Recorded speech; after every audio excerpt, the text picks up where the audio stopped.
تفسیر عثمانی مال مولانا شبیر احمد دیوبندی جلد اول. اینا از بزرگان اهل سنتن، از بزرگان حنفی هستن. ایشون ذیل همین آیه قرآن ایاک نعبد و ایاک نستعین تصریح میکنه همین نکته که آقای رمضانی شما فرمودید. میگه تفسیر این آیه کریمه چیه؟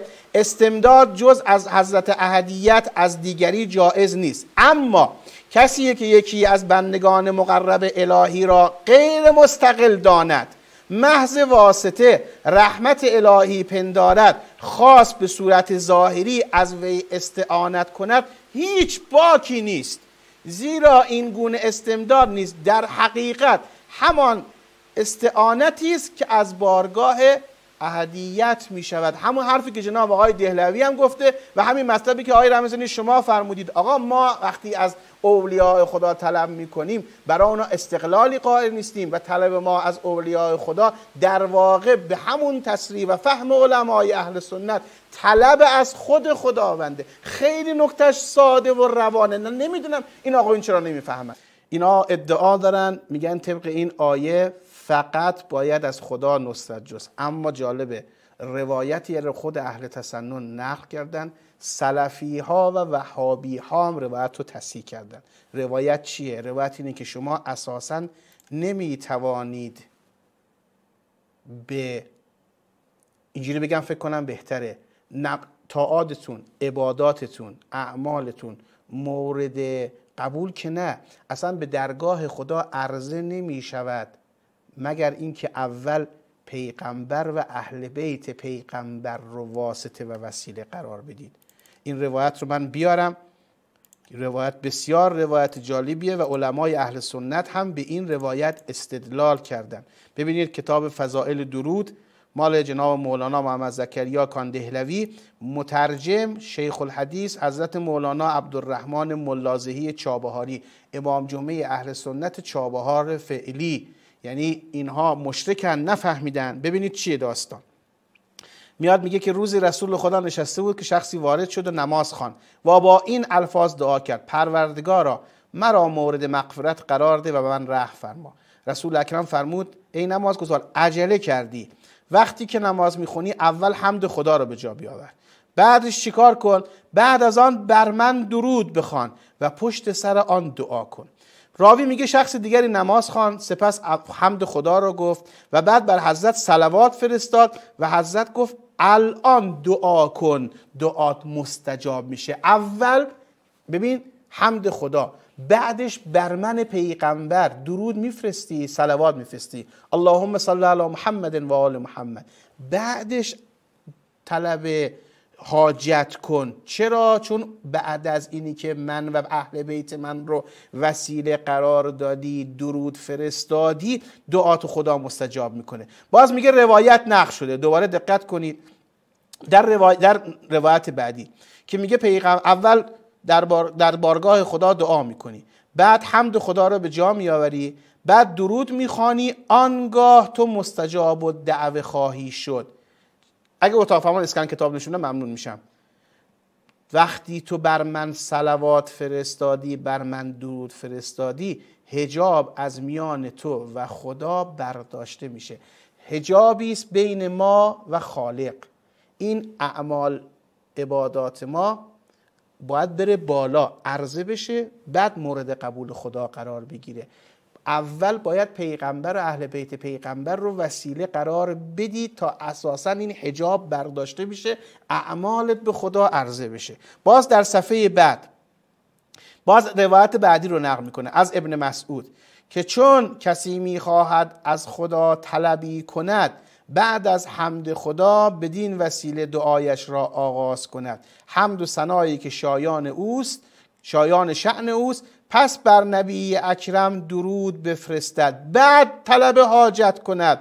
میگه انس باز از پیغمبر نقل کرد: هر دعایی معلق میماند و معلق است تا آن که بر نبی اکرم درود فرستاده شود. آقا شما تا نبی اکرم رو، تا اهل بیت پیغمبر رو وسیله و واسطه قرار ندی بین خودت و خدا، این دعای تو، این طلب حاجت تو از خدا عرضه نخواهد شد، بالا نمیره، معلق مانده.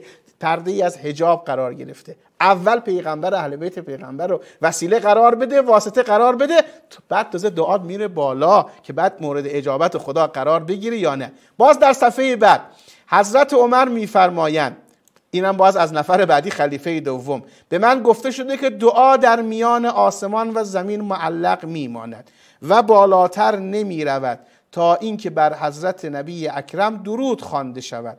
در این حدیث دیگری این مضمون با این الفاظ ذکر شده که دعا از رسیدن به سوی آسمان متوقف می شود و هیچ دعایی به آسمان نمی رسد مگر زمانی که بر حضرت صلوات فرستاده شود. چون درود و صلوات فرستاده شد آنگاه به آسمان می رود. باز از امیرالمؤمنین علی ابن ابی طالب، هیچ دعایی نیست که در آن و در میان الله حجاب نباشد تا اینکه بر پیامبر درود بفرستد. زمانی که او این کار را می کند آن حجاب از بین رفته و آن دعا در محل اجابت قرار می گیرد و در غیر این صورت برگردانده می شود.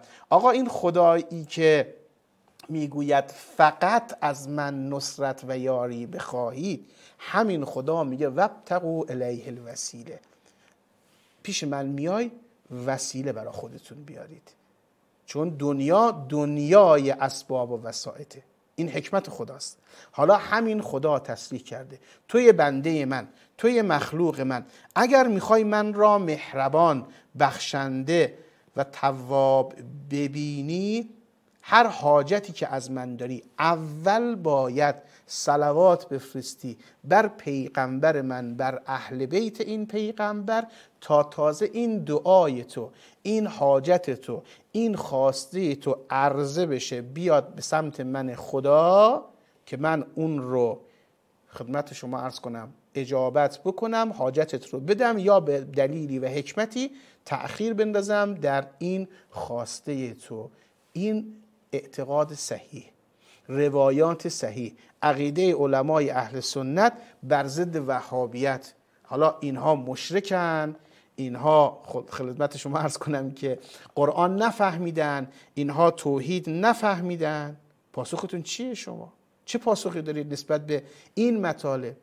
لذا برای همین بود که من در اول برنامه تحدی کردم نسبت به این مطلب که آقا یک آیه صریح قرآن یا یک روایت صحیح السند، روایتی که متنش هم صحیح باشه و تعارضی نداشته باشه، برای من بچه شیعه از کتابهای خودتون آقایون وهابی ها، آقایون سلفی ها بیاورید که پیغمبر و خدا گفته باشن توسل به زنده جایز است و من پیغمبر میگویم به من متوسل بشید در حیاتم، اما بعد از حیاتم و اینی که از دنیا رفتم توسل به من شرک است و جایز نیست، تا من بتونم این اعتقاد شما رو بپذیرم. چون 1001 دلیل از کتب خودتون، از کتب بزرگانتون بر این نکته داریم که این مطلب شما قطعاً باطل است. باز یک نکته دیگه رو و یک اسکن دیگه رو من از علمای اهل تسنن ذیل همین بحثی که داشتیم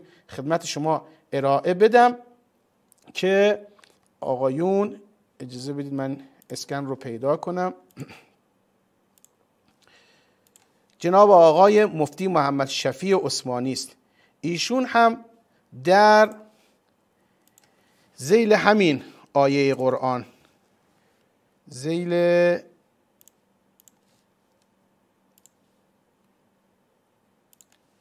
همین آیه‌ای که اشاره داشتیم نکته ای رو در جواب وهابیت آوردن. خب جناب مفتی محمد شفیع عثمانی کتابی داره به نام تفسیر معارف القرآن که به تصریح خودش مهمترین و صحیحترین کتاب تفسیری اهل تسنن، تفسیر معارف القرآن. ذیل همین آیه ایاک نعبد و ایاک نستعین دقت کنید. پس خواستن دعا و استغاثه از خدا به وسیله نبی یا ولی با آن منافات ندارد. آقای محمد از تهران خوب گوش کن اینها رو. تشریع استعانت و تحقیق در مسئله توسل، ذیل آیه ایاک نعبد و ایاک نستعین.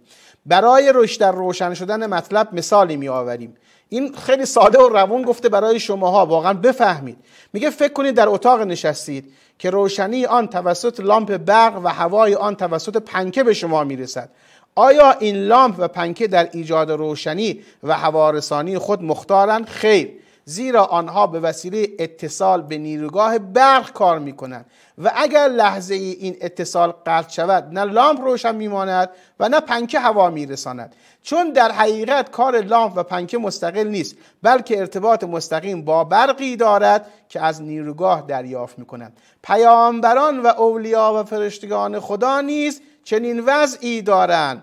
پس روشن شد که باید اعتقاد داشت همه امور در سایه قدرت و مشیت خدا انجام میگیرد و نیز باید به عظمت و ضرورت انبیا و اولیا اعتراف نمود، وجودشان را لازم دانست. در غیر این صورت فرد از رضای الهی و اطاعت از احکام او محروم خواهد ماند، چون مردم بیشتر در مورد مسائل وسیله استعانت و استمداد به اشکال برمیخورند. امید است که تشریح مسائل فوق حقیقت را روشن کرده باشد. علاوه بر این باید بدانیم که وسیله قرار دادن انبیا و اولیا نه مطلقاً ممنوع و نه مطلقاً جائز می باشد، بلکه در همان سطحی است که شرح آن گذشت. یعنی اگر کسی را مختار کل دانسته وسیله قرار دهیم شرک و حرام است، ولی اگر فقط آن را وسیله و دستاویز بدانیم جائز است. این همان حرف شیعه است که آقا ما باید بگوییم خداوند صاحب همه چیز است مستقلاً و دیگران و اولیاء خدا به واسطه اذن و قدرتی که خدا به اونها داده است در این عالم تصرفاتی دارند و ما به اونها متوسل میشیم که توسل به اونها در واقع توسل به خود خداوند است.